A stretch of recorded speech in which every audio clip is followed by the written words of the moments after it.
ओम शांति। ओम शांति बाबा। आज हम अध्ययन करने जा रहे हैं परम पिता परमात्मा के अनमोल मधुर महावाक्यों को। और ये मुरली अमूल्य है, अनमोल है। ये हम तब अनुभव करते हैं जब बाबा के परम पिता परमात्मा के चैतन्य उपस्थिति में इसका अध्ययन करते हैं। और तब जब बाबा की मुरली की एक एक बात हमारी बुद्धि में ऐसे गूंजती है जैसे बाबा मेरे साथ खड़े हैं और मुझसे कान में कह रहे हैं। जब भी कोई परिस्थिति हो, कोई भी बात हो, हमारी बुद्धि में बाबा की ये बातें गूंजने लगती हैं। तो इतना श्रेष्ठ जब अनुभव होता है तो हमारे विकर्म विनाश होते हैं, क्योंकि हमारी प्रतिक्रियाएं बाबा की सारे गुणों से की स्मृति के साथ होता है और शक्तियों की जागृति के साथ होता है। तो विकर्म वहीं के वहीं भस्म होते हैं, विनाश होते हैं।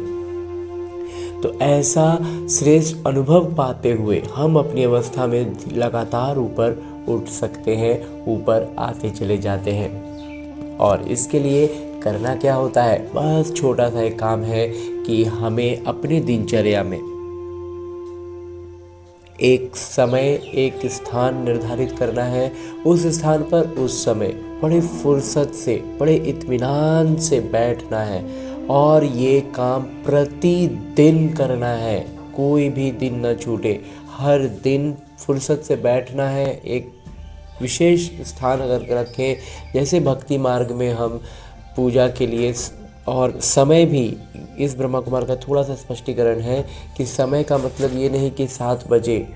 इस ब्रह्मा कुमार का ऐसा मंथन है कि 7 बजे 8 बजे ये टाइम नहीं, बल्कि हमारे दिनचर्या में जैसे ही हम भक्ति में स्नान के बाद सबसे पहले पूजा करने के लिए पूजा का कमरे में जाते थे, जिनका घर में जैसा सुविधा हो उस स्थान पर चले जाना है और स्नान के बाद जाना है। अगर स्नान में आज 7:30 बज गए तो इसका मतलब ये नहीं कि समय चेंज हो गया, नहीं, स्नान के तुरंत बाद का समय इस ब्रह्मा कुमार को मंथन में लगता है सबसे उचित है।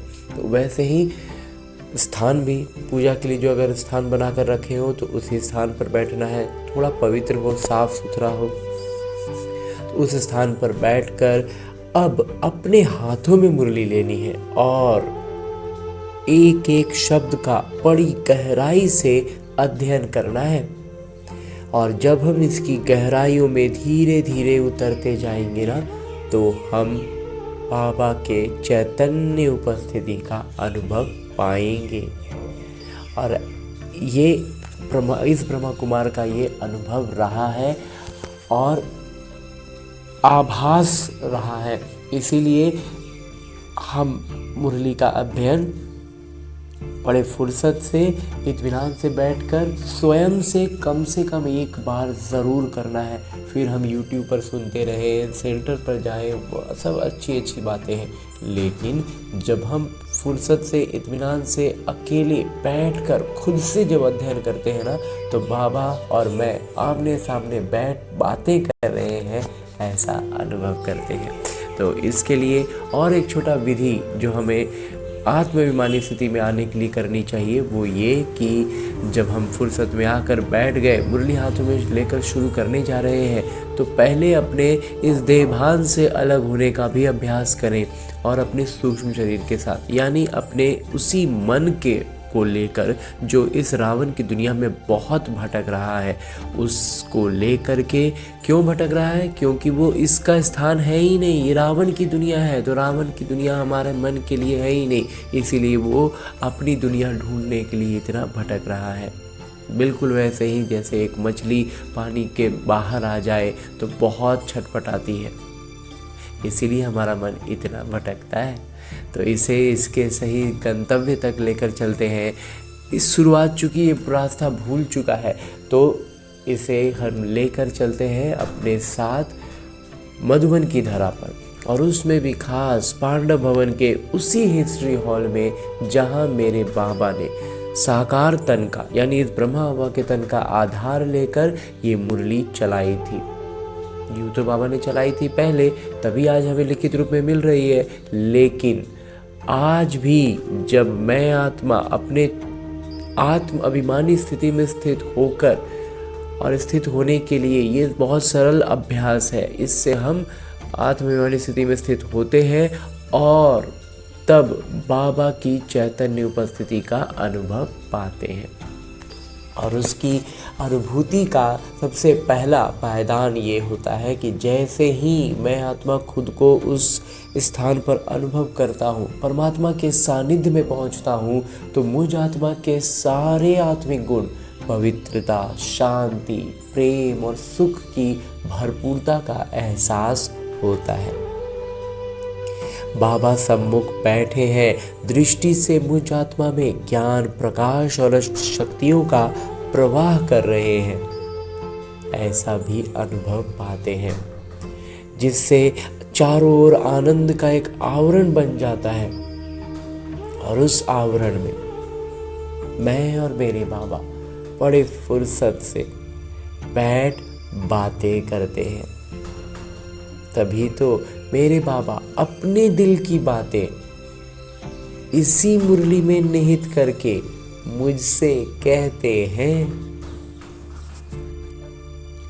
मीठे बच्चे, अभी तुम सत्य पिता द्वारा सत्य देवता बन रहे हो, इसलिए सतयुग में सत्संग करने की जरूरत नहीं। अभी हम सत्य देवता बाबा हमें बना देते हैं, वहां पर सब कुछ सच होता है, सत्य देवताई स्वरूप होता है, तो फिर वहां पर और किसी अन्य सत्संग की जरूरत होती ही नहीं। हाँ जी बाबा।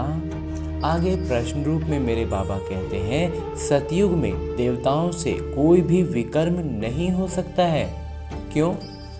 उत्तर बतलाते हैं मेरे बाबा, क्योंकि उन्हें सत्य पिता का वरदान मिला हुआ है।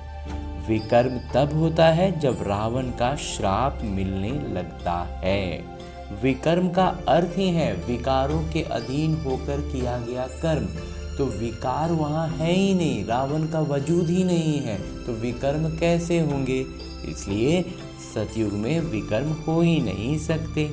सतयुग त्रेता में है ही सद्गति, ये हमें अभी का वरदान बाबा दिए हैं, उसका हम प्रारब्ध ले रहे हैं, तो वहाँ गलत कैसे हो सकता है, वहाँ विकार कैसे हो सकता है? उस समय दुर्गति का नाम नहीं, विकार ही नहीं जो विकर्म हो।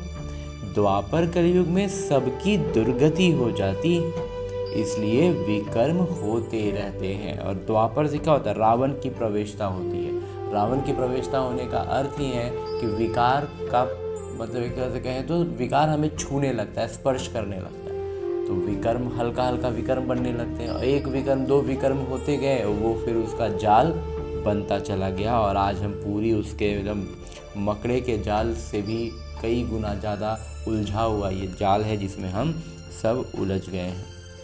बाबा कहते हैं इसलिए दुर्गति होती जाती है लगातार। वो ऐसा सीढ़ी टाइप का है ना कि लगातार उसमें हम नीचे ही उतरते चले गए। ये भी समझने की बातें हैं। ओम शांति। मीठे मीठे रूहानी बच्चों प्रति बैठ समझाते हैं, ये सर्वोच्च पिता भी हैं, सर्वोच्च शिक्षक भी हैं और सर्वोच्च सद्गुरु भी हैं। बाबा की ऐसी महिमा बताने से ऑटोमेटिकली सिद्ध हो जाता है कि श्री कृष्ण किसी के पिता हो नहीं सकते। बाबा जितना स्पष्ट ज्ञान देते हैं ना, ये सबके पिता श्री कृष्ण हो, ये हो नहीं सकता।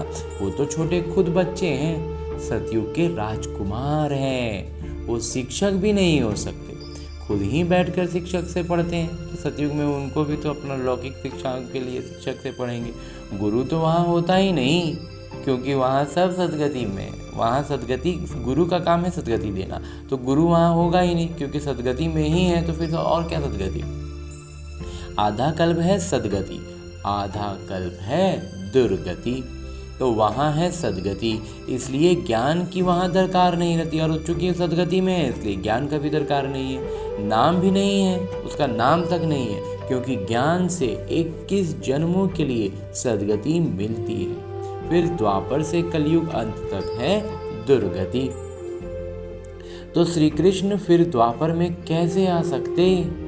श्री कृष्ण द्वापर में आ ही नहीं सकते हैं, ये भी किसी को ध्यान में नहीं आता है। तो ये समझते ही नहीं है ना एकदम। ये बात तो सबसे पहले इस ब्रह्मा कुमार को लगी थी कि जब भगवान आए, श्री कृष्ण द्वापर में आए, सब कुछ किया, महाभारत युद्ध में जैसा बताया जाता है सब कुछ किए, सब ज्ञानवान दिए, महाभारत की लड़ाई समाप्त हुआ, पांडवों का राज्य हुआ, और फिर उनके जाते ही कलयुग शुरू हो गया। अरे तो भगवान आए हैं, सब कुछ अच्छा किए हैं, तो फिर अच्छा आगे चलेगा ना, ये खराब हो जाएगा। और द्वापर से और घटिया श्रेणी आ गई, कलयुग शुरू हो गया। तो ये बात बिल्कुल अजीब सी लगती थी, और ये ज्ञान में आने पर सबसे पहली बात यही अच्छी लगी थी। एक एक बात में बहुत ही गूढ़ राज भरा हुआ है, जो समझाना बहुत ज़रूरी है। वो सर्वोच्च पिता, सर्वोच्च शिक्षक हैं। अंग्रेजी में सर्वोच्च ही कहा जाता है। अंग्रेजी अक्षर कुछ अच्छे होते हैं, बाबा कहते हैं कुछ कुछ अक्षर है अंग्रेजी का जो अच्छा है। जैसे ड्रामा अक्षर है, जैसे ड्रामा शब्द भी बाबा कहते हैं ठीक है, ड्रामा को नाटक नहीं कहेंगे, नाटक में तो अदली बदली होती है। ये सृष्टि का चक्र फिरता है, ऐसे कहते भी हैं। बाबा कहते हैं ये इसको ना नाटक नहीं कहना, ये ड्रामा ही है, क्योंकि नाटक में क्या है ना, किरदार जो होते हैं वो बदलते रहते हैं, लेकिन ड्रामा में मतलब ड्रामा का मतलब हो गया आज के हिसाब से कहें तो वीडियो कंटेंट या फिर फिल्म वगैरह जो होते थे, तो वो क्या है, वो जो फिक्स हो गया बिल्कुल वही रहेगा, उसमें ज़रा सा भी चेंज नहीं होगा। और जो नाटक होता है ना लाइव चलता है, सामने में परफॉर्मेंस होता है, तो उसमें थोड़ा बहुत चेंज हो जाता है। अभी आज किसी का तबीयत नहीं ठीक है तो उसके बदले कोई और आ गया, ये सब भी होता है। लेकिन नाटक में, ड्रामा में तो नहीं ना, ड्रामा में तो जो शूट हो गया, जो फिक्स हो गया वही रहेगा। इसलिए बाबा कहते हैं ड्रामा शब्द भी अंग्रेजी का ठीक ही है। सृष्टि चक्र फिरते, हम सबको पता है कि सृष्टि चक्र फिरता है, ऐसे कहते भी हैं, परंतु कैसे फिरता है, हूबहू फिरता है या चेंज होता है, ये किसी को भी पता नहीं है। कहते भी हैं बनी बनाई बन रही, जरूर कोई खेल है जो फिर से चक्र खाता रहता है, खेल है जो चक्र में चल रहा है। इस चक्र में मनुष्य को ही चक्र लगाना पड़ता है। अच्छा, इस चक्र की आयु क्या है, कैसे रिपीट होती है, इसको फिरने में कितना समय लगता है, ये कोई नहीं जानते। इस्लामी, बौद्धी आदि ये सब है घराने जिनका ड्रामा में किरदार है। तुम ब्राह्मणों का साम्राज्य नहीं है, ये है ब्राह्मण कुल, सर्वोत्तम ब्राह्मण कुल कहा जाता है। देवी देवताओं का भी कुल है, ये तो समझाना बहुत सहज है। सूक्ष्म वतन में फरिश्ते रहते हैं, वहाँ हड्डी मांस होता नहीं, वहाँ कहते हैं वहाँ फरिश्ता स्वरूप में रहते हैं, वहाँ पर ये लौकिक भौतिक शरीर के साथ हम थोड़ी होंगे रहते हैं, वहाँ हड्डी मांस होता नहीं। देवताओं को तो हड्डी मांस है ना, लेकिन देवताओं का तो लौकिक भौतिक शरीर है। ब्रह्मा तो विष्णु, विष्णु तो ब्रह्मा, तो विष्णु की नाभि कमल से ब्रह्मा क्यों दिखाया है? सूक्ष्म वतन में तो ये बातें होती नहीं, ये सब सूक्ष्म वतन वासी हैं, तो वहाँ तो ये होगा ही नहीं, तो न जवाहरात आदि हो सकते हैं। इसलिए ब्रह्मा को सफ़ेद पोषधारी ब्राह्मण दिखाया, इसलिए ब्रह्मा को क्या करते हैं, सफ़ेद पोषधारी ब्राह्मण दिखलाते हैं। ब्रह्मा साधारण मनुष्य बहुत जन्मों के अंत में गरीब हुआ ना, बाबा कहते हैं एकदम साधारण मनुष्य हो गए, अंत जन्म में जाके थोड़ा गरीब हुए थे, वो भी बचपन में, फिर तो बाबा ने उनको वैभव से भर ही दिया था लौकिक तौर पर भी।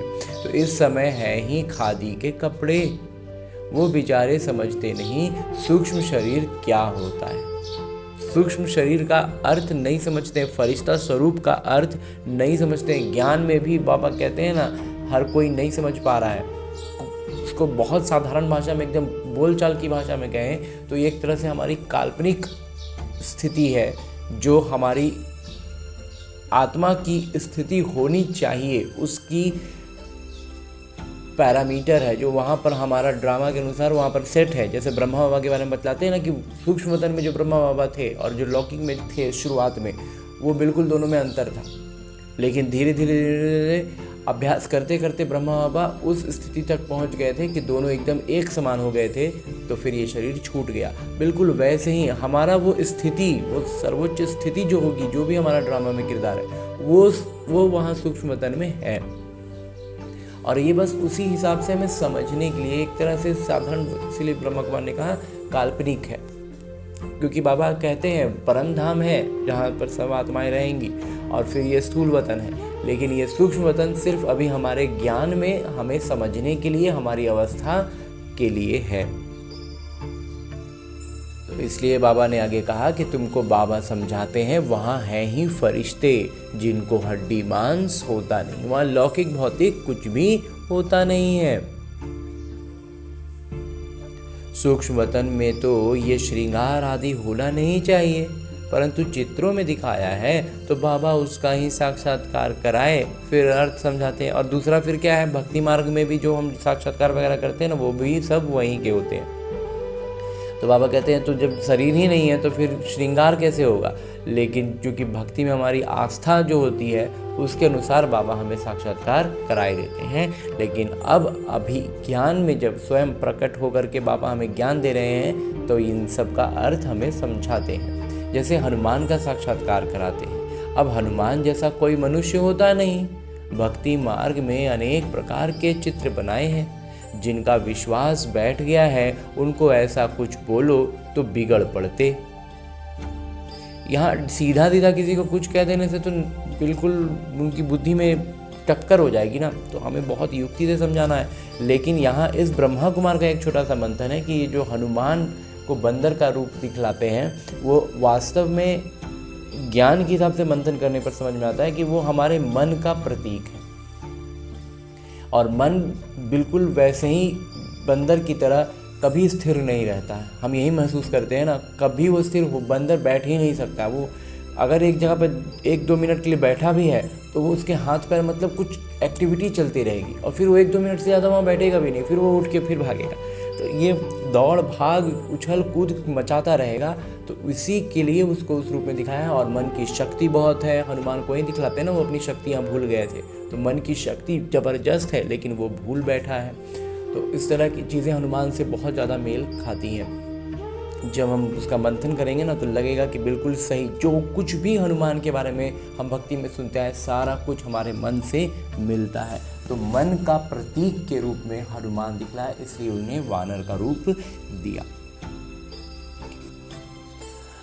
और आगे फिर बाबा कहते हैं कि देवियों आदि की कितनी पूजा करते हैं, फिर डुबो देते हैं। तो ये सभी भक्ति में ना बड़ा दुखदायी, बड़ा खराब लगता था इस ब्रह्मा कुमार को कि ये क्या है, इतना समय इतना अच्छे से पूजा करते हैं, इतना सब कुछ श्रद्धा से करते हैं, और फिर जाकर के पानी में डुबा देते हैं। ये सब है भक्ति मार्ग। भक्ति मार्ग के दलदल में गले तक डूबे हुए हैं, तो फिर निकाल कैसे सकेंगे। इतना अंदर धंस गए ना कि एकदम से निकल पाना बड़ा मुश्किल लगता है, निकालना ही मुश्किल हो जाता है। कोई तो औरों को निकालने निमित्त बन खुद ही डूब जाते हैं, जैसा इस ब्रह्मा कुमार का मंथन रहा है। निकालने गए दूसरा को और वही हमको खींच लिए। तो वैसा काम तो हमें बाबा कहते हैं बिल्कुल नहीं। अभी कल की मुरली में बाबा ने कहा कि उनका वो बनेंगे कि नहीं, उनकी बुद्धि में आएगा कि नहीं, ये फिक्र हमें नहीं करनी है। हमें अपना पुरुषार्थ पर, अपने ज्ञान के मंथन पर और अपनी स्थिति पर पूरा ध्यान रखना है। हो ना हो वो उनकी तकदीर। तो लेकिन होता क्या है, हम सोचते हैं कि हम तो एकदम निकाल ही लेंगे, खुद का भी ज्ञान में स्पष्टता हुई नहीं है, खुद इतना मजबूत निश्चय बुद्धि हुए नहीं है, और चले दूसरा को निकाल लें। ठीक है, उमंग उत्साह में बतलाना है, परिचय तक देना है, उसके आगे अगर बढ़ने लगे ना तो खुद को पहले संभालना है। इसलिए बाबा कहते हैं कि खुद गले तक दुबन में फंसते अर्थात काम विकार में गिर पड़ते हैं, और खुद जाते हैं और खुद ही फंस जाते हैं। तो ये है सबसे बड़ी दुबन यानी दलदल। सतयुग में ये बातें होती नहीं। अभी तुम सत्य पिता द्वारा सत्य देवता बन रहे हो, फिर वहाँ सत्संग होते नहीं। सत्संग यहाँ भक्ति मार्ग में करते रहते हैं, समझते हैं सब ईश्वर के रूप हैं, कुछ भी नहीं समझते। वास्तविक यथार्थ ज्ञान तो है नहीं, तो समय में ईश्वर खोजते रहते हैं। बाबा बैठ समझाते हैं, कलयुग में है सब पाप आत्माएं, सतयुग में होते हैं पुण्य आत्माएं। तो रात दिन का फर्क है। तुम अभी संगम पर हो, कलयुग और सतयुग दोनों को जानते हो। मूल बात है इस पार से उस पार जाने की। क्षीर सागर और विषय सागर का गायन भी है, परंतु अर्थ कुछ नहीं समझते। अभी बाबा बैठ कर्म अकर्म का राज समझाते हैं। कर्म तो मनुष्य करते ही हैं, फिर कोई कर्म अकर्म होते हैं, कोई विकर्म होते हैं। जो कर्म विकारों के अधीन होकर न किया जाए वो अकर्म हो गया, और वो सतयुग में विकार होता नहीं तो वहाँ अकर्म होते हैं। फिर आगे बाबा कहते हैं कि रावण राज्य में सब कर्म विकर्म हो जाते हैं, क्योंकि यहाँ हर कोई विकार के अधीन ही कर्म कर रहा है, इसलिए विकर्म बनते जा रहे हैं। और जब बाबा ज्ञान देते हैं और हम उसमें कर्म का अर्थ यहाँ बहुत महीन स्तर से देखें तो मनसा वाचा कर्मणा तीनों स्तर की बात होती है। तीनों स्तर पर हमारा जो प्रतिक्रिया कर्म क्या कोई ना कोई काम के लिए हम प्रतिक्रिया ही होती है हमारा हर कर्म। तो वो प्रतिक्रिया जब हमारा बाबा की ज्ञान की स्पष्टता में, ज्ञान प्रकाश में सारी गुणवत्ताओं और शक्तियों की जागृति के साथ देते हैं तो वो कर्म विकर्म नहीं बनता, वो विकार को बढ़ावा नहीं देता। विकार के अधीन होकर हम कर्म नहीं करते, इसलिए वो विकर्म वहीं के वहीं भस्म होता है। इसलिए बाबा कहते हैं कि मेरी याद से विकर्म विनाश होते हैं। और सतयुग में विकर्म होता नहीं, क्योंकि वहाँ है राम राज्य। और इसीलिए जब सतयुग में ऐसा ये अभी जब हमारा ये संस्कार वापस से एक बार सक्रिय हो जाता है ना, तो सतयुगी संस्कार हो गया ना ये, तो सतयुगी संस्कार सतयुग में पहुँच जाते हैं तो वहाँ विकर्म होता ही नहीं है। बाबा से वरदान पाए हुए हैं, रावण देता है श्राप। ये सुख और दुख का खेल है ना। बाबा हमें वरदान देते हैं, वो श्राप देता है। दुख में सब बाबा को याद करते हैं, सुख में कोई याद नहीं करते। वहाँ विकार होते नहीं, विकार होता नहीं, दुख होता नहीं, बाबा को याद करते नहीं। बच्चों को समझाया है, सैम्पलिंग लगाते हैं, कलम लगाते हैं। ये सैम्पलिंग लगाने की रस्म भी अभी पड़ी है। बाबा कहते हैं ये जो अभी भी कलम लगाते हैं ना, ये अभी तो लगा रहे हैं। बाबा ने सैम्पलिंग लगाना शुरू किया है, बाबा शुरू किए ये कलम लगाने की बात। आज पहले जब ब्रिटिश गवर्नमेंट थी तो कभी अखबार में नहीं पढ़ता था कि झाड़ों का सैम्पलिंग लगाते। कभी भी कोई वृक्ष का मैंने कलम लगाया जा रहा है, बीज रोपण हो रहा है, वृक्ष लगाए जा रहे हैं, ऐसा कभी नहीं होता था। अब बाबा बैठ देवी देवता धर्म का सैम्पलिंग लगाते हैं, उसकी कलम लगा रहे हैं, और कोई सैम्पलिंग नहीं लगाते। बाबा सिर्फ देवी देवता धर्म का कलम लगा रहे हैं। लौकिक तौर पर भी क्या, उसके पहले वन रोपण का काम नहीं होता था। अभी तो जितना भी कार्यक्रम चलते हैं ना, वन बचाओ और ये करो तो उसमें वृक्ष लगाओ, ये सब बाबा कहते हैं उस समय शुरू हुए थे। उसके पहले थोड़ी था, ब्रिटिश लोग तो खाली और काटते ही चले गए थे। तो इसलिए बाबा कहते हैं तो शुरुआत पहले बाबा ने की देवी देवता धर्म की कलम लगाने की, फिर ये लौकिक तौर पर वृक्षों पे भी कलम लगाने लगे। बाबा कहते हैं कि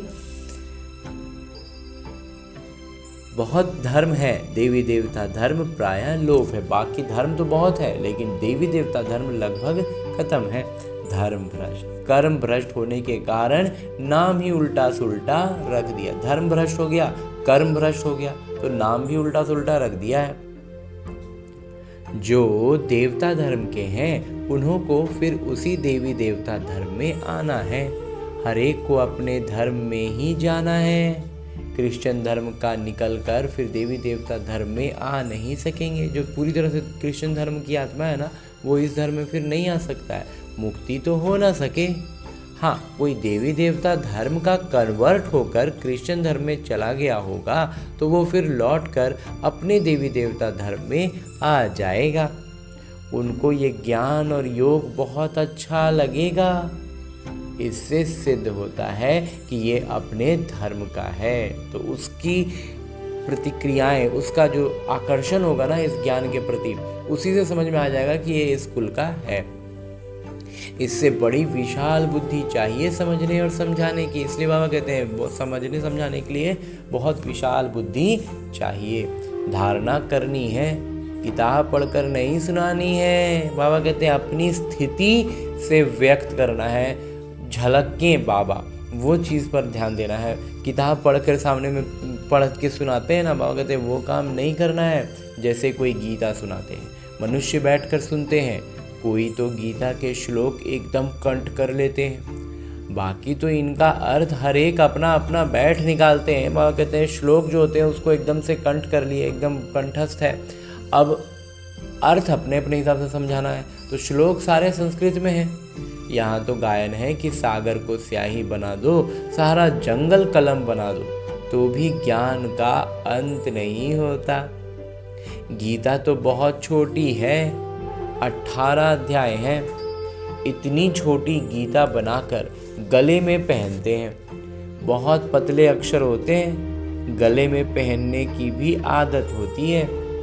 कितना छोटा लॉकेट बनता है, वास्तव में है तो सेकंड की बात। बाबा कहते हैं है तो एक क्षण की बात, बाकी सारी बातें घुमा फिरा के फाइनली एक क्षण की बात बाबा कहते हैं होती है। बाबा का बना जैसे कि विश्व का मालिक बना, ये निश्चय बुद्धि हुआ, मतलब क्या, एक क्षण। और अंतिम पेपर भी क्या होगा, एक क्षण। इसलिए कुल मिला के कहानी है एक क्षण की। बाबा हम आपका एक दिन का बच्चा हूँ, ऐसे भी लिखने शुरू करेंगे। एक दिन में निश्चय हुआ और फट से पत्र लिखेंगे। बच्चा बना तो विश्व का मालिक हुआ। बाबा कहते हैं अगर बाबा का बच्चा बना है तो विश्व का मालिक हो गया। ये भी कोई की बुद्धि में मुश्किल बैठता है, लेकिन ये बातें भी ना बहुत मुश्किल से ही बैठती हैं। तुम विश्व का मालिक बनते हो ना, वहाँ और कोई खंड नहीं रहता है, नाम निशान गुम हो जाता है। कोई को मालूम भी नहीं रहता कि ये खंड थे, अगर थे तो जरूर उनका इतिहास भूगोल चाहिए, वहाँ ये होते ही नहीं। इसलिए कहा जाता है तुम विश्व के मालिक बनने वाले हो। बाबा ने समझाया है मैं तुम्हारा पिता भी हूँ, ज्ञान का सागर हूँ। ये तो बहुत ऊंचते ऊंच ज्ञान है जिससे हम विश्व के मालिक बनते हैं। हमारे पिता सर्वोच्च हैं, सत्य पिता, सत्य शिक्षक हैं, सत्य सुनाते हैं, बेहद की शिक्षा देते हैं, बेहद के गुरु हैं, सबकी सद्गति करते हैं। एक की महिमा की तो वो महिमा फिर दूसरों को की हो नहीं सकती। बाबा कहते हैं जो महिमा एक की कर दिए वो दूसरों की थोड़ी हो सकती है। लेकिन भक्ति में हम क्या देखते हैं, जिनका भी जिस भी देवी देवता का, माता का ही या हनुमान जी का ही जब भी महिमा करने लगेंगे तो फिर सब कुछ बताने लगेंगे कि वही सब कुछ है। तो ये भी होता है, लेकिन वास्तव में यथार्थ रीति से जब बाबा ज्ञान दे रहे हैं तो समझ में आ रहा है कि सर्वोच्च शक्ति, सर्वोच्च सत्ता परमात्मा ही है, बाकी सब अपने अपने किरदार में है। बाबा कहते हैं फिर वो आप समान बनाए तब हो सकते हैं। और फिर क्या हो सकता है, जब अभी हम देवी देवता जब बाबा हमें बना रहे हैं तो हम भी दूसरों को आप समान बनाए, एकदम अपने जैसा बनाए, तब फिर हो सकता है कि महिमा हो। तो तुम भी पतित पावन ठहरे। तो बाबा कहते हैं हमें भी बाबा पतित पावन बना, हम निमित्त मात्र हैं, लेकिन तभी भी बाबा हमें वो पद देते हैं कि हम अगर वो काम करते हैं, वो पुरुषार्थ करते हैं, तो हमें भी वो स्तर, वो गायन, वो महिमा हमारी भी बाबा बोलते हैं कि होती है। तो सत्य नाम लिखते हैं। पतित पावनी गंगाएं ये माताएं हैं, शिव शक्ति कहो, शिव वंशी कहो। शिव वंशी ब्रह्मा कुमार कुमारियां, शिव वंशी तो सब हैं, बाकी ब्रह्मा द्वारा रचना रचते हैं, तो संगम पर ही ब्रह्मा कुमार कुमारियां होते हैं। ब्रह्मा द्वारा गोद लेते हैं, पहले पहले होते हैं ब्रह्मा कुमार कुमारियाँ। तो सबसे पहले तो जो हम ज्ञान समझते हैं, परिचय मिलता है, तो हम ब्रह्मा कुमार कुमारी कहलाते हैं। कोई भी ऐतराज उठाते हैं तो उसको बोलो ये प्रजापिता हैं, इनमें प्रवेश करते हैं। बाबा कहते हैं बहुत जन्मों के अंत में मैं प्रवेश करता हूँ। दिखाते हैं विष्णु की नाभि से ब्रह्मा निकला। अच्छा, विष्णु फिर किसकी नाभि से निकला, उसमें एरो का निशान दे सकते हो कि दोनों ओत प्रोत हैं, दोनों एक दूसरे के वो में हैं। विष्णु ही 84 जन्म लेकर के ब्रह्मा बने और ब्रह्मा ही फिर ज्ञान लेकर के विष्णु बन गए। तो बाबा कहते हैं ये सब चक्र की तरह हो गया। तो ब्रह्मा तो विष्णु, विष्णु तो ब्रह्मा, तो ये उनसे और वो इनसे पैदा हुए हैं। इनको लगता है एक क्षण, उनको लगता है 5000 वर्ष। ब्रह्मा को एक क्षण लगता है विष्णु बनने में और विष्णु को ब्रह्मा बनने में 5000 वर्ष लग जाते हैं। तो ये वंडरफुल बातें हैं ना, तो ये सब बातें बिल्कुल एकदम आश्चर्यचकित करने वाली हैं। तुम बैठ समझाएंगे। बाबा कहते हैं लक्ष्मी नारायण 84 जन्म लेते हैं, फिर उनके ही बहुत जन्मों के अंत में मैं प्रवेश कर ये बनाता हूँ। समझने की बात है ना। बैठो तो समझाएं कि इनको ब्रह्मा क्यों कहते हैं। वहाँ कहते बैठ के इत्मीनान से समझो, बात करो, तब तो बाबा समझाए ना कि इनको ब्रह्मा क्यों कहते हैं। सारी दुनिया को दिखाने के लिए ये चित्र बनाए हैं। हम समझा सकते हैं, समझने वाले ही समझेंगे, लेकिन समझेंगे कौन? जो समझने वाले हैं, जो इस कुल के हैं। नहीं समझने वाले के लिए कहेंगे ये हमारे कुल का नहीं है। बेचारा भल वहाँ आएगा, परंतु प्रजा में। हमारे लिए तो सब बेचारे हैं ना। गरीब को बेचारा कहा जाता है। कितनी बिंदुएं बच्चों को धारण करनी है। बाबा कहते हैं कि बेचारा बाबा के लिए तो हम सारे बच्चे क्या हो गए? बेचारे ही हो गए ना। और ख़ास करके जो परिचय देने के बाद भी नहीं पहचानते, तो ज्ञान के लिए वो ज्ञान की भाषा में वो गरीब हो गए। तो बाबा कहते हैं और गरीब को बेचारा ही कहा जाएगा। तो इतनी सारी बिंदुएं हैं बच्चों को धारण करनी। वहाँ के कितनी बिंदुएं हैं जो बच्चों को धारण करनी है? भाषण करना होता है टॉपिक्स पर। कोई भी भाषण जब देने की बात होती है तो कोई एक विशेष मुद्दा लेकर के हम उस पर उसके इर्द गिर्द सारी बातें बतलाते हैं। तो ये टॉपिक कोई कम है क्या? प्रजापिता ब्रह्मा और सरस्वती 4 भुजाएं दिखाते हैं, तो 2 भुजा बेटी की हो जाती हैं। युगल तो है नहीं। अब ब्रह्मा और सरस्वती तो युगल है नहीं, वो उनको बाबा और इनको मम्मा कहते थे ना, इसलिए ये सारी बातें उलझ गई कि ये युगल है। वास्तव में युगल है नहीं। तो ये भी ज्ञान में स्पष्ट होते हैं, तब समझ में आता है। युगल तो वास्तव में बस विष्णु ही हैं। विष्णु जो है वो युगल है, लक्ष्मी और नारायण। तो ब्रह्मा की बेटी है सरस्वती। शंकर को भी युगल नहीं है, इस कारण शिव शंकर कह देते हैं। शंकर जी की भी युगल नहीं है, इसलिए बाबा कहते हैं उनको शिव के साथ जोड़ देते हैं। अब शंकर क्या करते हैं? विनाश तो ऑटोमेटिक बॉम्ब से होता है। बाबा कैसे बैठ बच्चों को मौत कराएंगे? बाबा तो इस तरह से मौत की जो चलेगा मंजर, बाबा कहते हैं वो तो बाबा नहीं कराएंगे। तो वो क्या होता है? वो बाबा कहते हैं ड्रामा में है, बॉम्ब से हो जाता है। तो ये तो पाप हो जाए। अगर बाबा कराए तो फिर ये तो पाप का गिनती में आ जाएगा। तो बाबा तो और ही सबको शांति धाम ले जाते हैं। तो बाबा क्या कर रहे हैं? सबको सब आत्माओं को शांति धाम ले जाते हैं। बाकी यहाँ विनाश क्या होता है? शरीर बगैर मेहनत, और लेके भी कैसे जाते हैं? एकदम बिना मेहनत का। हिसाब किताब चुक कर सब घर जाते हैं, क्योंकि कयामत का समय है। बाबा आते ही हैं सेवा पर, सबको सदगति दे देते हैं। तुम भी पहले गति में फिर सदगति में आएंगे। ये बातें समझने की हैं। इन बातों को जरा भी कोई नहीं जानते। तुम देखते हो कोई तो बहुत माथा खपाते, बिल्कुल समझते नहीं। जो कुछ अच्छा समझने वाले होंगे वो आकर समझेंगे, और जो थोड़ा समझने वाला होगा ना वो आएगा और समझेगा। बोलो एक एक बात पर समझाना है तो समय दो। बाबा कहते हैं अगर हर एक छोटी छोटी बिंदुएं समझनी है, अगर रुचि है, तो फिर थोड़ा समय दीजिए। यहाँ तो सिर्फ हुक्म है सबको बाबा का परिचय दो, क्योंकि बाबा का मूल निर्देश क्या है कि सबको सिर्फ बाबा का परिचय देना है। अगर ज्ञान को और अधिक समझने की इच्छा है, जानना है, तो फिर समय देना होगा। समय से एक एक बात की स्पष्टता आती जाएगी, फिर खुद से भी ज्ञान को समझेंगे तो और आगे बढ़ेंगे।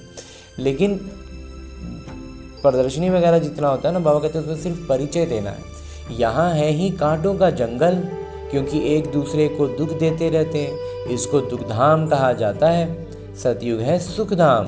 दुखधाम से सुखधाम कैसे बनता है ये तुमको समझाएं। बाबा कहते हैं समझाने के लिए बहुत सारी बातें हैं, पूरी बुद्धि स्पष्ट हो सकती है। लक्ष्मी नारायण सुखधाम में थे, फिर ये 84 जन्म ले दुखधाम में आते हैं। ये ब्रह्मा का नाम भी कैसे रखा? बाबा कहते हैं मैं इनमें प्रवेश कर बेहद का संन्यास कराता हूँ। बाबा कहते हैं क्यों नाम रखा, कैसे नाम रखा? तो जब बाबा परमपिता परमात्मा इनके तन में प्रवेश करते हैं तो उनको बेहद का वैराग्य आता है, फट से संन्यास करा देते हैं। क्योंकि बाबा को सेवा करानी है, वहीं कराते हैं, तो सब कुछ कराते तो बाबा हैं, सेवा करानी है, तो इसलिए इससे पहले लौकिक दुनिया से वैराग्य आ गया। तो बेहद का वैराग्य था ना ये, इसलिए ये लौकिक तौर पर वैराग्य में नहीं गए, लेकिन अलौकिक तौर पर मन बुद्धि से पूरी तरह से वैराग्य आ गया, छोड़ दिया। तो इनके पिछाड़ी बहुत निकले जिनका नाम बैठ रखा है, बाबा कहते हैं। और फिर ब्रह्मा बाबा के पीछे भी बहुत सी आत्माएं आई जिनका नाम बाबा ने रखा। वो लोग फिर बिल्ली के पुंगरे बैठ दिखाते हैं, लेकिन उनमें क्या हो गया, सारे बच्चों का बाबा ने नाम रखा, लेकिन बहुत से बच्चे माया के चंगुल में जाके फंस गए। तो ये सब है दंत कथाएं। बिल्ली के पुंगरे हो कैसे सकते, बिल्ली थोड़े ही बैठ ज्ञान सुनेगी। तो बाबा युक्तियां बहुत बतलाते रहते हैं। कोई बात किसी को समझ में ना आए तो उनको बोलो जब तक अल्फ को नहीं समझा है तो और कुछ समझ नहीं सकेंगे। और अगर बाबा कहते हैं किसी को ज्ञान नहीं समझ में आ रहा है ना, तो बाबा कहते हैं बस एक ही बात है जो इस ब्रह्मा कुमार का भी मंथन रहा है, अनुभव भी रहा है, जब तक निश्चय नहीं हुआ। पहला बड़ा परिवर्तन आता है जब हम पवित्रता की धारणा करना शुरू करते हैं। पवित्रता में जब हम आगे बढ़ते हैं ना, पूरी तरह से पवित्र स्थिति में रहने का प्रयास शुरू करते हैं, तब फिर परिवर्तन आता है। हमारा सारा कुछ में बहुत ज़्यादा मंथन में बहुत परिवर्तन आने लगता है, हमें ज्ञान ज़्यादा स्पष्ट होने लगता है, बातें प्रैक्टिकल में उतरने लगती हैं। और फिर दूसरा सबसे मुख्य बड़ा परिवर्तन आता है जब निश्चय हो जाता है। जब निश्चय होता है मतलब बाबा को हम अच्छी से पहचान लेते हैं, तब फिर हम समझ जाते हैं कि भगवान हैं और वो आए हुए हैं और हमारे लिए आए हुए हैं। वो जो ज्ञान दे रहे हैं वो सही,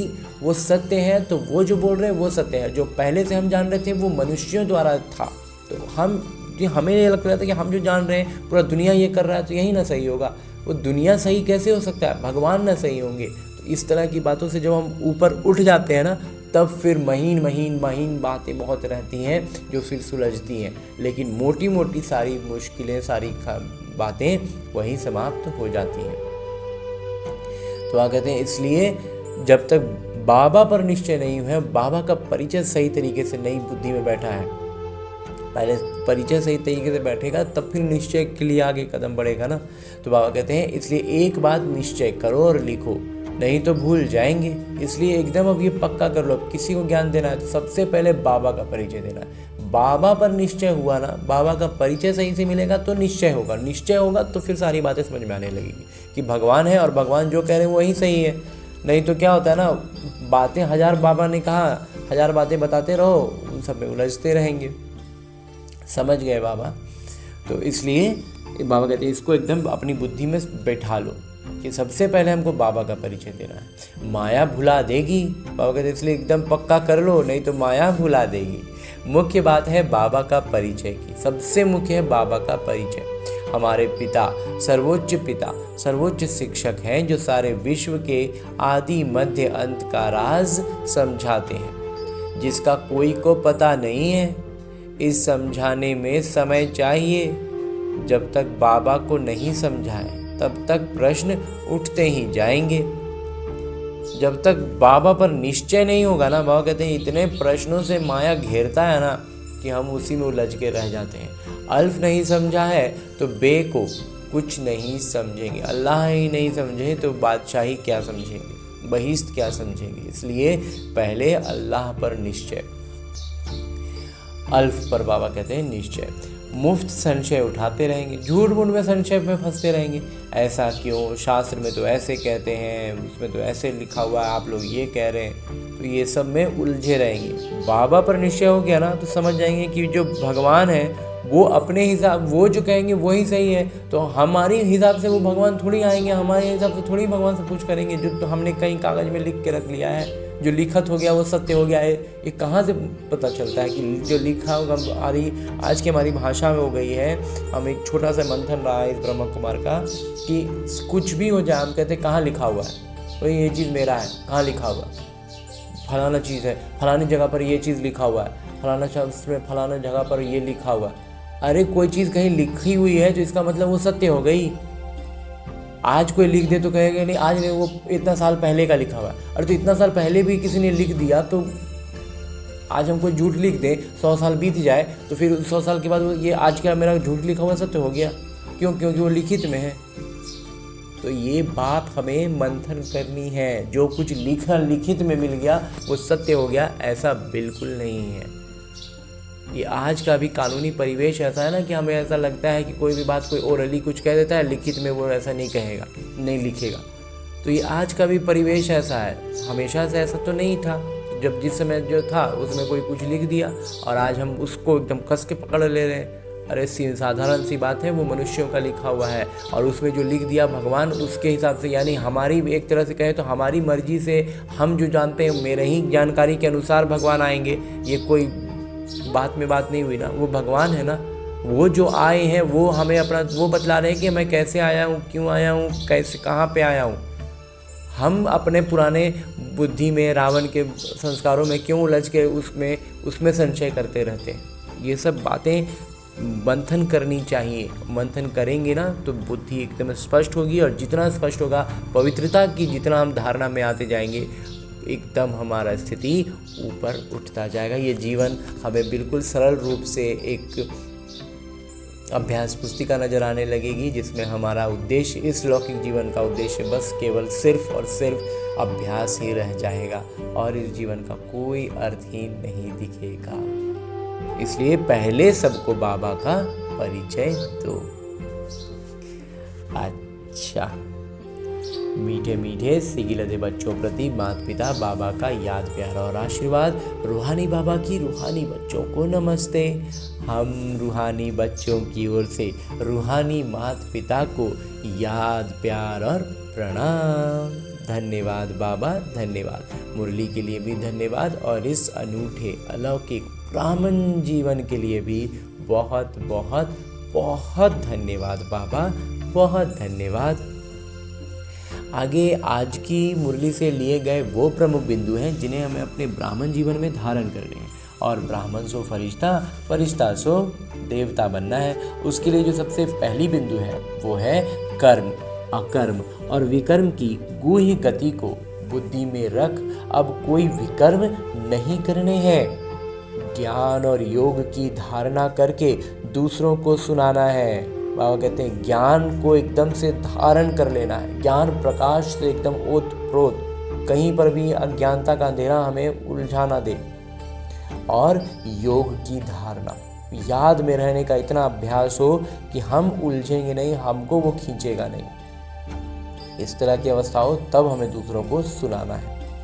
और सजगता रखनी है कि कर्म क्या है, अकर्म क्या है, विकर्म क्या है। तो इन सब को पूरी तरह से स्पष्ट बुद्धि में होनी चाहिए बातें। पहले कुल मिलाकर बात है कि खुद की स्पष्टता, खुद की स्थिति एकदम अच्छी मजबूत कर लेनी है, तब सहयोग की शक्ति में हम निपुण हो पाते हैं और उस शक्ति का प्रयोग करना है। दूसरा है सत्य पिता की सत्य ज्ञान देकर मनुष्यों को देवता बनाने की सेवा करनी है। विकारों के दलदल से सबको निकालना है, तो ये काम करना है। लेकिन और अगर ये करने की बहुत इच्छा है तो अपनी स्थिति को उस लिए भी बहुत बहुत बहुत मजबूत बनाना है। हाँ जी बाबा। और आगे मेरे बाबा वरदान दे रहे हैं। वरदान देते हुए मेरे बाबा कहते हैं, अलौकिक नशे की अनुभूति द्वारा निश्चय का प्रमाण देने वाले सदा विजयी भव। अलौकिक नशा का अनुभूति में जब रहेंगे ना तो निश्चय का प्रमाण स्वतः ही मिलने लगेगा और निश्चय का अर्थ है विजयी। विस्तार से बाबा कहते हैं कि अलौकिक रूहानी नशा निश्चय का दर्पण है। कितना नशा है ना, ये हमारी निश्चय का दर्पण है। निश्चय भी क्या है ना, एक तो है कि जैसे ब्रह्मा और मम्मा के बारे में हम जानते हैं, एक क्षण में निश्चय। हमारा निश्चय उस तरह का इस ब्रह्मा कुमार का वैसा नहीं था। एक निश्चय हुआ लेकिन फिर धीरे धीरे धीरे धीरे धीरे धीरे वो निश्चय में भी प्रगाढ़ता आती चली जाती है। ज्ञान मंथन और उससे जैसे जैसे आगे बढ़ते हैं ना, निश्चय भी बहुत ज़्यादा पक्का होता जाता है। नहीं तो हाँ बाबा है, भगवान है, तब होते हैं, फिर माया खींचती है, तो ये वो अपना काम करते रहती है, हमें लगातार पुरुषार्थ करके आगे बढ़ते रहना है। तो इसलिए बाबा कहते हैं कि अलौकिक और रूहानी नशा का दर्पण निश्चय, निश्चय का दर्पण ये रूहानी नशा है। कितना नशा है ये हमारे निश्चय पर ही निर्भर करता है, वहीं और झलकता है। तो निश्चय का प्रमाण है नशा, और नशे का प्रमाण है खुशी। नशा में हम है कि नहीं, ये हमारी खुशी से झलकेगा। जो सदा खुशी और नशे में रहते हैं उनके सामने माया की कोई भी चाल चल नहीं सकती, माया दूर से निकल जाता है। जो बाबा कहते हैं ना वो पास, क्योंकि हम बाबा के सानिध्य में खुद को अनुभव करते हैं ना, और जहाँ बाबा है वहाँ माया भटकेगी भी नहीं, तो इसलिए माया का कोई भी चाल चलेगा ही नहीं। बेफिक्र बादशाह की बादशाही के अंदर माया आ नहीं सकती। जो बेफिक्र बादशाह हो गए ना, उनकी बादशाही की जो रहता है ना, कोई भी राजा का एक एरिया, उस एरिया में फिर वो घुसेगा नहीं। तो ये लौकिक तो ये है नहीं, अलौकिक है, तो यहाँ माया विकार कोई भी नज़दीक भटकेगा नहीं। अलौकिक नशा सहज ही पुराने संसार व पुराने संस्कार भुला देता है। जब ये अलौकिक नशा चढ़ जाता है ना, तो ना पुराना संसार की चीज़ें समझ में आती हैं, ध्यान में जाती हैं, और ना संस्कार हमें परेशान कर पाता है, क्योंकि संस्कारों से हम ऊपर उठने लगते हैं ना। इसलिए सदा आत्मिक स्वरूप के नशे में, अलौकिक जीवन के नशे में, फरिश्तेपन के नशे में या भविष्य के नशे में रहो तो विजयी बन जाएंगे। और कहते हैं कोई भी नशा ले लो, अपना आत्मिक स्वरूप का नशा ले लो कि हम ज्योति बिंदु हैं, या फिर अपना अलौकिक जीवन का नशा ले लो कि हम बस सफ़र में हैं, इस किरदार में हैं, या फिर फरिश्तेपन का ले लो नशा, फरिश्ता हम तो एकदम फरिश्ता हैं, या फिर अपना भविष्य देवी देवता स्वरूप का नशा में आ जाओ। जो भी इनमें से कोई भी नशा में रहेंगे ना, तो विजयी तो हो ही जाएंगे, क्योंकि हम अपनी एक तरह से कहें तो हमारी अवस्था उसके अनुसार हो जाएगी। तो ये सारी अवस्थाएं बहुत श्रेष्ठ हैं, तो उस अवस्था में रहेंगे तो यहाँ पर हमारे उलझेंगे ही नहीं ना। यहाँ सिर्फ हम अपना किरदार में अपने विकर्मों का, जो हमारे पीछे के विकर्म है ना, उसको विनाश करने के लिए हमें ये किरदार निभाना है। अगर हमने सारा विकर्म विनाश कर दिया, कर्मातीत अवस्था में हम आ गए, सारे विकर्म मतलब एक तरह से कहें तो विनाश हो गए, तो फिर क्या हो गया, खत्म हो गई कहानी, हम पहुंच गए स्वर्ग में। तो और इतना सुंदर बाबा कहते हैं कि विजयी बनना ही बनना है, तो नशा में रहना है। निश्चय जितना उतना नशा, और जितना नशा उतनी खुशी, और जितनी खुशी तो विजयी तो बनेंगे ही। कोई ना कोई नशा है ही इनमें से। आगे स्लोगन है, मुरली का उपदेश है कि मधुरता का गुण ही ब्राह्मण जीवन की महानता है, इसलिए मधुर बनो और मधुर बनाओ। वहाँ कहते हैं ब्राह्मण जीवन का मतलब क्या, मधुरता, मिठास। तो हमसे भी झलके, और हमसे ऐसा झलके कि दूसरे भी पूरी तरह से परिवर्तित होकर के वो उनसे भी मधुरता ही झलके। हाँ जी बाबा। और अभी तक तो हमने परम पिता परमात्मा के इस साकार मुरली को उनके चैतन्य उपस्थिति में अध्ययन करने का प्रयास किया और अनुभव भी किया ना। अब मेरे बाबा इसी अव्यक्त स्वरूप में स्थित रहकर एक इशारा देते हैं कि अशरीरी व विदेही स्थिति का अभ्यास बढ़ाओ। अब समय है कि अपनी अशरीरी अवस्था का अभ्यास हमें बढ़ाना है।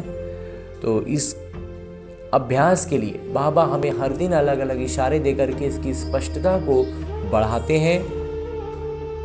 इसके करने के लिए भिन्न भिन्न युक्तियाँ देते हैं। तो आज के लिए बाबा ने जो इशारा दिया है वो है, जैसे विदेही माता पिता को देह का आधार लेना पड़ता है बच्चों को विदेही बनाने के लिए। अब कहते हैं माता पिता क्या है, विदेही हैं, अशरीरी हैं, लेकिन हमें समझाने के लिए, हमें ऊपर उठाने के लिए उनको शरीर में आना पड़ता है। ऐसे आप सभी जीवन में रहते, देह में रहते, विदेही आत्मा स्थिति में स्थित हो। इस देह द्वारा करावनहार बन करके कर्म कराओ। बाबा कहते हैं जैसे माता पिता क्या है, पूरी तरह से विदेही हो चुके हैं, लेकिन अभी भी ये जो अव्यक्त वाणी बाबा ने चलाई तो शरीर का आधार लेना पड़ा बाबा को।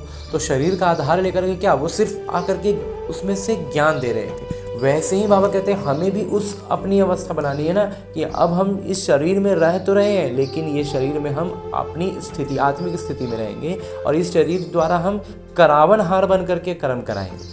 तो ये देह करण हार है। तो हमें अब क्या भान में रहना है कि ये जो शरीर है ये करण हार है, करने वाला ये शरीर है और मैं कराने वाला हूँ। आप देही यानी आत्मा हो जो करावनहार हो, इसी स्थिति को विदेही स्थिति कहते हैं। पूरी तरह से इस भान में आ जाए कि मैं आत्मा हूँ जो इस शरीर से कर्म करा रहा हूँ, ये करने वाला ये शरीर है। जैसे भगवान के लिए हम कहते हैं ना कि वास्तव में भगवान हमसे करवाते हैं तो भगवान है, हमसे करते हैं। तो बाबा कहते हैं वैसे ही हमें अपने आप को इस स्थिति में लाना है कि कराने वाले बाबा हैं, कराने वाला मैं आत्मा हूँ और करने वाला ये शरीर है। तो इसी को ही फॉलो फादर का, जैसे मैंने बाबा कर रहे हैं वैसे ही हमें भी करना है। तो बाबा को फॉलो करने की स्थिति है सदा अशरीरी भव, विदेही भव, निराकारी भव। हाँ जी बाबा। और अब हमने परमपिता परमात्मा का इतना श्रेष्ठ ज्ञान मुरली को उनकी चैतन्य उपस्थिति में अध्ययन किया, उनसे वरदान प्राप्त किया। इशारे अव्यक्त रूप में स्थित होकर बाबा ने जो इशारा दिया उसे भी जान लिया। अब हमें करना क्या है, हमें अपने इस लक्ष्य को याद रखना है कि हमें लक्ष्मी नारायण बनना है, विश्व महाराजा बनना है। तो करना क्या है, इन सारी ज्ञान की बातों को वास्तविक जीवन में अपनाना है। और ये वास्तविक जीवन भी कहना एक तरह से गलत होगा, क्योंकि ये जो मेरा लौकिक जीवन है ये बस और बस मेरे अभ्यास के लिए है। उसका एक अभ्यास पुस्तिका है जिसमें आने वाली हर परिस्थिति मेरे लिए एक प्रश्न है, और उस प्रश्न का मैं कितना आत्माभिमानी स्थिति में रहकर उत्तर देता हूँ, उस पर अपनी प्रतिक्रिया देता हूँ, वही निर्धारित कर रहा है कि मैं अपने लक्ष्य के कितने करीब पहुँच रहा हूँ। तो इसके लिए अभी फ़िलहाल हमें लौटना है अपने इस स्थूल शरीर में, अपने इस किरदार, जहाँ मुझे न केवल अपने सारे आत्मिक गुणों की स्मृति रखनी है बल्कि अष्ट शक्तियों की जागृति रखनी है। और उन अष्ट शक्तियों को इस ब्रह्मा कुमार ने अपने मंथन से इस क्रम में सजाया है कि सबसे पहले हमारे भीतर ज्ञान के बाद जो शक्ति जागृत होती है वो होती है सहन शक्ति। जब हम ज्ञान की महीन बातों को नहीं समझ पाते हैं, कुछ स्पष्ट नहीं हो पाता है, या जहाँ पर भी जिस भी परिस्थिति में हम स्पष्टता में थोड़ा भी उलझते हैं, तो अगर लेकिन निश्चय पूरा होता है तो हम सहन शक्ति की जागृति के साथ हर परिस्थिति को पार कर पाते हैं। उसके बाद जो जागृत होती है वो होती है परखने की शक्ति, और उसी के साथ साथ निर्णय करने की शक्ति। अब निर्णय क्या करना है, निर्णय करने के लिए हमारे पास 5 शक्तियां हैं कि हमें इन 5 में से कौन सी शक्ति का इस्तेमाल करना है। तो इसमें सबसे पहले इस ब्रह्मा कुमार को लगता है कि है समेटने की शक्ति। समेटने की शक्ति का अर्थ है, इस ब्रह्मा कुमार का मंथन रहा है कि सबसे पहले जो आती है वो है समेटने की शक्ति। समेटना क्या है, अपने उन पुराने संस्कारों को जो रावण के प्रभाव में बने हैं। दूसरा है समाने की शक्ति, वही सारी संस्कार जो अन्य आत्माओं में, संबंध संपर्क की आत्माओं में रावण के प्रभाव में पनपे हैं, विकसित हुए हैं और वो उनसे घिरे हुए हैं, तो उनको उस नज़र से हम देख पाएँ, इसके लिए हमें शक्ति जो चाहिए वो है समाने की शक्ति। तो उनके रावण के प्रभाव में बने संस्कारों को समाने की शक्ति। उसके बाद जो आती है वो है संकीर्णता की शक्ति। संकीर्णता की शक्ति का अभिप्राय इस ब्रह्मा कुमार के मंथन के अनुसार है कि जहाँ पर हमारा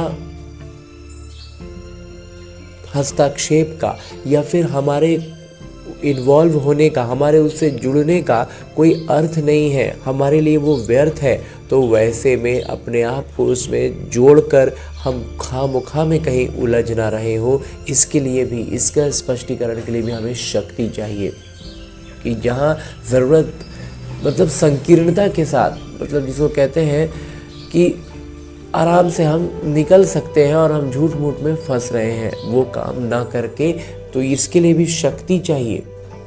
तो वही है संकीर्णता की शक्ति। उसके बाद जो है वो है सामना करने की शक्ति। तो ये भी हमें परखना होगा ना कि हम यहाँ से एकदम मतलब बिना किसी जुड़ाव के एकदम सीधे निकल सकते हैं या फिर हम निकल नहीं सकते, तो हमें उसका सामना करना ही है। तो हम उस परिस्थिति का, उन बातों का अच्छे से सामना कर पाए, उसके लिए भी हमें जो शक्ति चाहिए वही है सामना करने की शक्ति। और उसके बाद जो एक शक्ति है उसका नाम है सहयोग की शक्ति।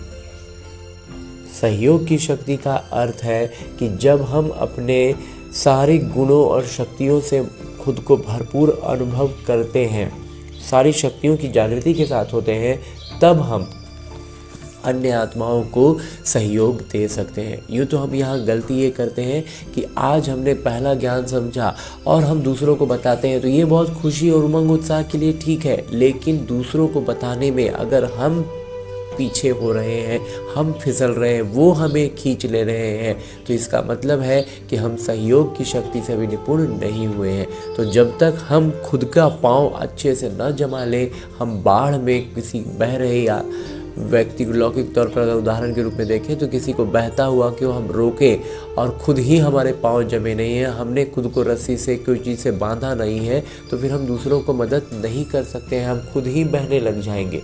तो इसलिए हमें इस बात का स्मृति रखनी है, इस शक्ति को भी समझना है। तो इस तरह की अष्ट शक्तियों की जागृति के साथ सारे सातों आत्मिक गुणों को स्मृति में रखते हुए सारी प्रतिक्रियाएं हमारे इसी अनुसार हो, ऐसा अभ्यास करने के लिए लौटते हैं अपने इस किरदार में, अपने इस स्थूल शरीर में। अच्छा, ओम शांति।